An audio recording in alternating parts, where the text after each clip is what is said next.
Hello friends, कैसे हैं आप लोग। आई होप कि आप लोग बहुत अच्छे होंगे और अपनी तैयारी बहुत अच्छे ढंग से कर रहे होंगे। तो चलिए आज हम करंट अफेयर के मोस्ट टॉप 10 क्वेश्चंस लेकर के आप लोगों के सामने आए हैं, जो कि एग्ज़ाम पॉइंट ऑफ व्यू से बहुत ही इम्पोर्टेंट होने वाला है। और ये क्वेश्चंस जो 10 क्वेश्चंस यानी मोस्ट इम्पोर्टेंट जो टॉप 10 क्वेश्चंस होंगे वो मैं डेली लेकर के आऊँगा। तो आपको ये सेशन मेरा कैसा लगा जो मैं कराने जा रहा हूँ, ये आप कमेंट बॉक्स में ज़रूर देंगे। तो चलिए आज का सबसे पहला क्वेश्चन हम स्टार्ट करते हैं। तो ये रहा आपके कंप्यूटर स्क्रीन पे सबसे पहला क्वेश्चन। तो सबसे पहला क्वेश्चन क्या है, देखेंगे हम कि कौन सा देश कोविड-19 वैक्सीन के साथ बच्चों का टीकाकरण करने वाला दुनिया का पहला देश बन गया है। बहुत ही इंपॉर्टेंट क्वेश्चन है, क्योंकि एक ही वो देश है जो अभी छोटे बच्चे यानी 2 साल से 11 साल के बच्चों के लिए टीकाकरण जो है कराना स्टार्ट कर चुका है। वो सिर्फ एक ही देश है, बाकी देश अभी भी रिसर्च में लगे हुए हैं कि ये वैक्सीन कैसे तैयार किया जाए। तो चलिए पहला ऑप्शन हम देखते हैं। पहला ऑप्शन है कनाडा, दूसरा ऑप्शन है आपका क्यूबा, ऑप्शन नंबर 3 यानी सी है आपका मेक्सिको, और ऑप्शन नंबर डी है आपका ग्रीनलैंड। तो आप लोग कमेंट बॉक्स में इसका सही आंसर बताएंगे कि इसका सही आंसर क्या होगा। टाइम स्टार्ट होता है आपका। तो इसका सही आंसर आपका हो जाएगा क्यूबा। इसका सही आंसर हो जाएगा क्यूबा। क्यूबा जो है, क्यूबा में 2 साल या उससे ऊपर के बच्चों को कोरोना टीका लगाया जा रहा है। ठीक है, क्यूबा ऐसा करने वाला दुनिया का सबसे पहला देश बन गया है। ठीक है, कोरोना संकट काल के बीच टीकाकरण के मामले में क्यूबा ने एक नई उपलब्धि हासिल की है, जो कि अब तक कोई भी देश नहीं कर पाया है। ठीक है, क्यूबा में 2 कोरोना टीका लगाए जा रहे हैं, जो क्यूबा में ही तैयार किया गया है। तो ये जो टीका है जो तैयार किया गया है वो क्यूबा में ही तैयार किया गया है, और इनको फिलहाल WHO से मान्यता प्राप्त नहीं हुई है। फिर भी जो है क्यूबा अपने देश में टीकाकरण स्टार्ट कर चुका है। क्यूबा के बारे में अगर हम बात करें तो क्यूबा जो है क्यूबा की राजधानी हवाना है। ठीक है, लेते हैं। तो क्यूबा में अब्दाला और सोबाना नाम के कोरोना टीके लगाए जा रहे हैं।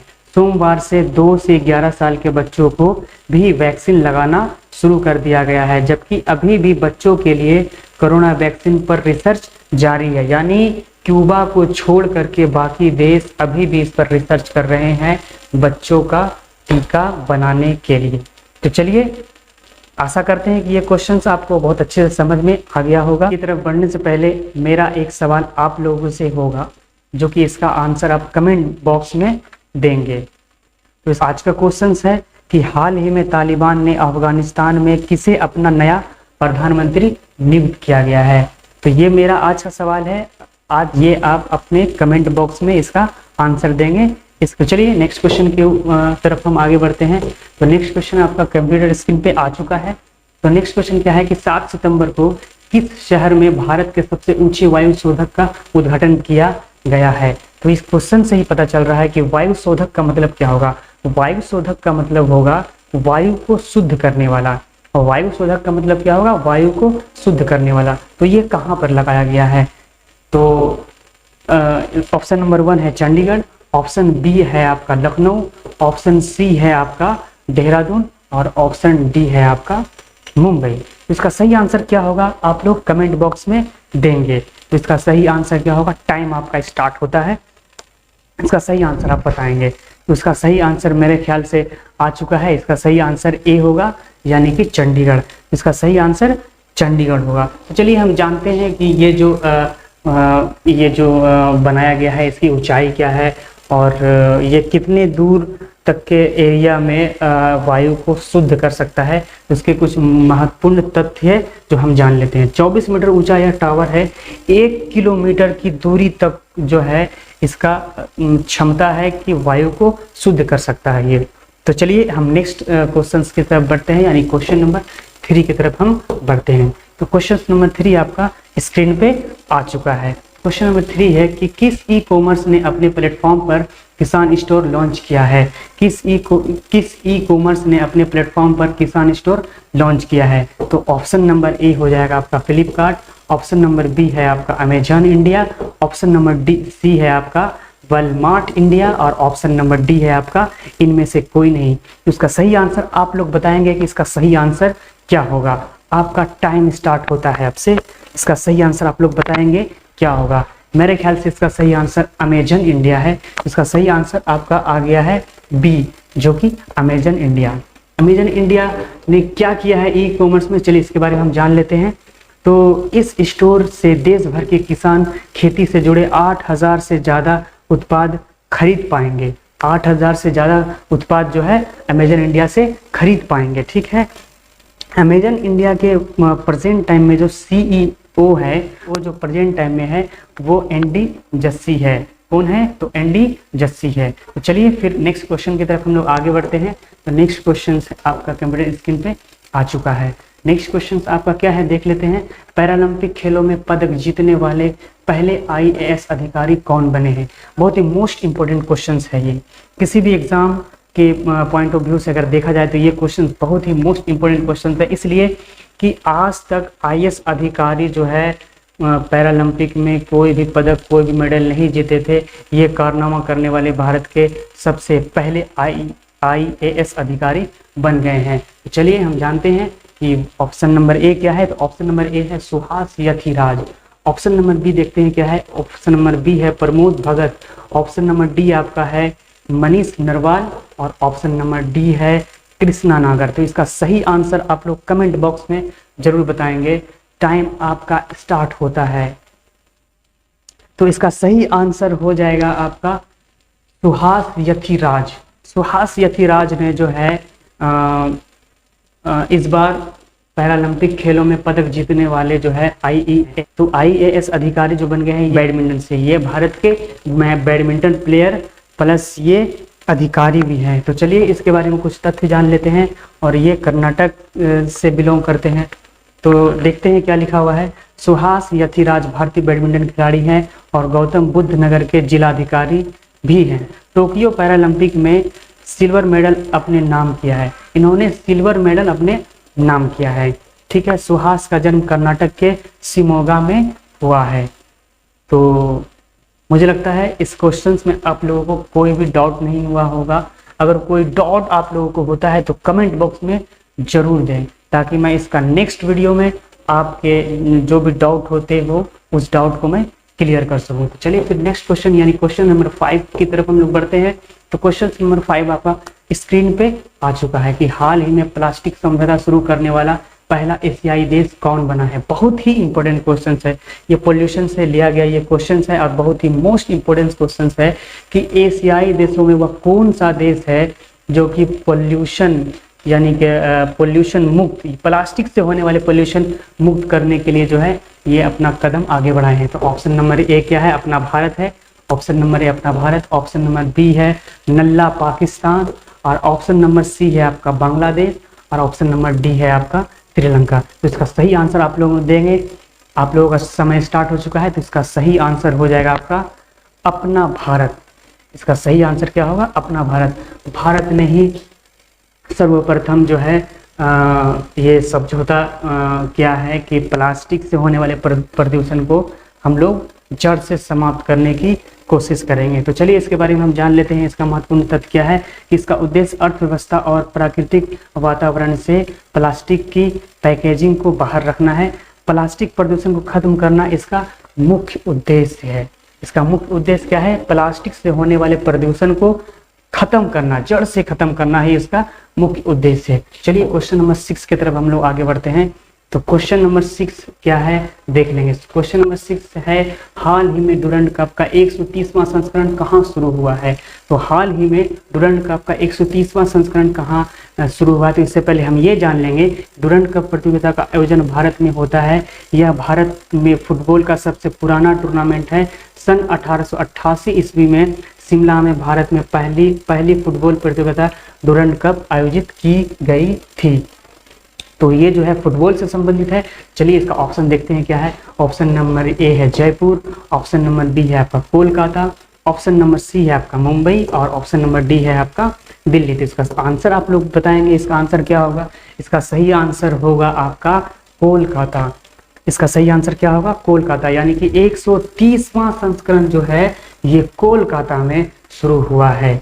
तो चलिए फिर हम नेक्स्ट क्वेश्चन की तरफ बढ़ते हैं। तो next question, question number 7। Question number 7 आपके स्क्रीन पे आ चुकी है। तो क्वेश्चन नंबर 7 हम देखते हैं क्या है। क्वेश्चन नंबर 7 है कि हाल ही में एडीबी ने किस राज्य की आवास परियोजनाओं के लिए 150 मिलियन डॉलर के ऋण को मंजूरी दी है। तो सबसे पहले हम जानेंगे कि ये एडीबी क्या है। तो एडीबी का फुल फॉर्म होता है एशियन डेवलपमेंट बैंक, यानी एशियन डेवलपमेंट बैंक जो ये इस्टेब्लिश्ड कब हुई थी। तो ये इस्टेब्लिश्ड हुई थी आपका 19 दिसंबर 1966 को ये इस्टेब्लिश्ड हुई थी।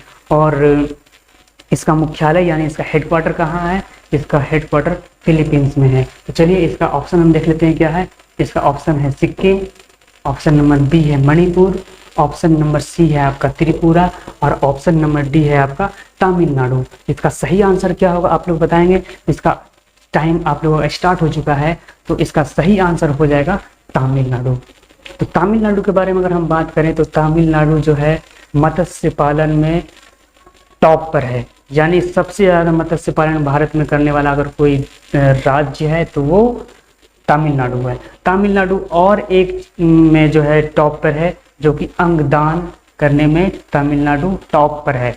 ठीक है, तो चलिए इसका मुख्य तत्व मैंने तो बता ही दिया कि इसका जो इस्टेब्लिश्ड हुआ था ये 19 दिसंबर 1966 को। इसका हेडक्वार्टर जो है मनीला फिलीपींस में है। तो चलिए फिर हम नेक्स्ट क्वेश्चन की तरफ यानी क्वेश्चन नंबर 8 की तरफ चलते हैं। तो क्वेश्चन नंबर 8 क्या है, आ चुका है। तो क्वेश्चन नंबर 8 है कि कौन सा देश भूमध्य सागर में व्हाइट सागर नामक बहुपक्षीय सैन्य अभ्यास की मेजबानी कर रहा है।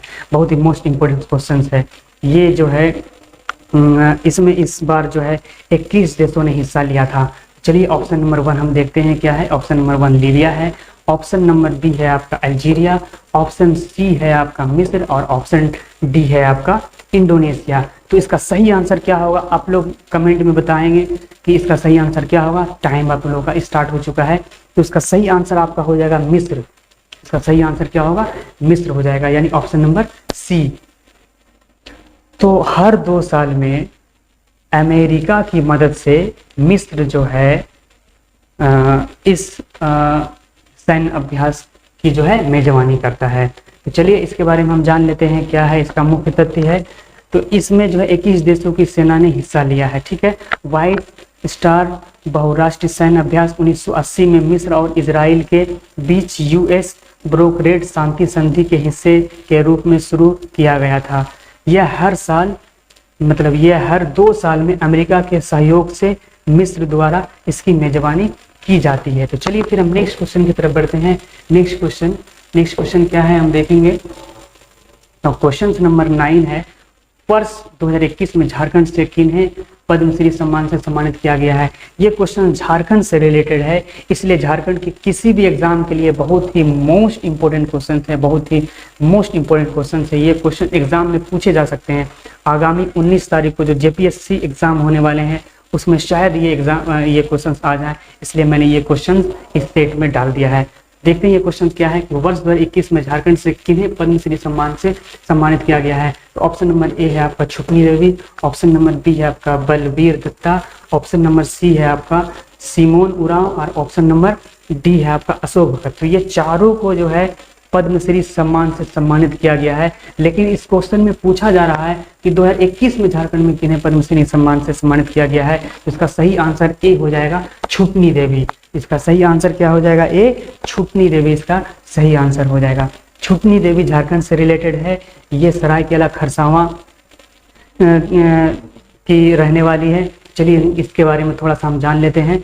तो इसके बारे में थोड़ा सा जान लेते हैं कि छुपनी देवी झारखंड के सरायकेला खरसावां जिला के बीरबांस गांव की रहने वाली है। इन्हें समाज सेवा के लिए वर्ष 2021 में पद्मश्री से सम्मानित किया गया है। इन्हें क्या चीज़ से, समाज सेवा के क्षेत्र में इन्हें पद्मश्री से सम्मानित किया गया है। इस बार जो है 2021 में 102 लोगों को पद्मश्री से सम्मानित किया गया है। चलिए फिर हम नेक्स्ट क्वेश्चन यानी क्वेश्चन नंबर 10 लास्ट क्वेश्चन की तरफ हम लोग बढ़ चुके हैं। तो लास्ट क्वेश्चन आपके कंप्यूटर स्क्रीन पे आ चुका है। देखेंगे हम लास्ट क्वेश्चन क्या है कि हाल ही में किस राज्य सरकार ने विदेश सहयोग विभाग की स्थापना की है। बहुत ही मोस्ट इंपोर्टेंट क्वेश्चन है। तो इसका ऑप्शन नंबर ए है उड़ीसा, ऑप्शन नंबर बी है राजस्थान, ऑप्शन नंबर सी है हरियाणा और ऑप्शन नंबर डी है आपका छत्तीसगढ़। इसका सही आंसर क्या होगा आप लोग कमेंट बॉक्स में बताएंगे इसका सही आंसर क्या होगा। तो टाइम आप लोगों का स्टार्ट हो चुका है, तो आप लोग बताएंगे। 5 सेकंड आपको दिया था, इस 5 सेकंड में आप लोग को सही आंसर बताना होता है। तो इसका सही आंसर आपका हो जाएगा हरियाणा। इसका सही आंसर क्या होगा हरियाणा, यानी इसका सही आंसर सी हो जाएगा हरियाणा। तो हरियाणा सरकार ने ही इसको जो है स्टार्ट किया है। तो वो क्यों किया है स्टार्ट, इसमें इसलिए स्टार्ट किया गया है कि आपको विदेशों में अध्ययन और रोजगार के लिए इस जो है विभाग को स्टार्ट किया गया है। तो चलिए इसके बारे में हम थोड़ा सा जान लेते हैं फिर से एक बार कि इसके लिए राज्य सरकार विदेशों में अध्ययन और रोजगार के लिए युवाओं की मदद करेगी। तो ये हमारे आज के टॉप 10 क्वेश्चंस थे। आपको कैसा हमारा ये सेशन लगा आप अपने कमेंट बॉक्स में ज़रूर बताएंगे कि हमारा ये सेशन कैसा लगा, हमारा ये प्रयास कैसा रहा, आप कमेंट बॉक्स में बताएंगे। और आज का सवाल हम आपसे पूछेंगे, हाल ही में अंतर्राष्ट्रीय साक्षरता दिवस कब मनाया गया है, इसका आप आंसर देंगे। तो चलिए ठीक है, फिर हम नेक्स्ट वीडियो में आपसे मिलते हैं। तब तक आप स्वस्थ रहें और सतर्क रहें और अपनी तैयारी को जारी रखें और तब तक अपने आप को इसमें झोंक दें जब तक कि आप सफलता को हासिल नहीं कर लें। इसी के साथ फिर हम आप लोगों से अलविदा चाहते हैं। फिर नेक्स्ट वीडियो में नेक्स्ट सेशन में आपसे मुलाकात होगी। तब तक के लिए जय हिंद।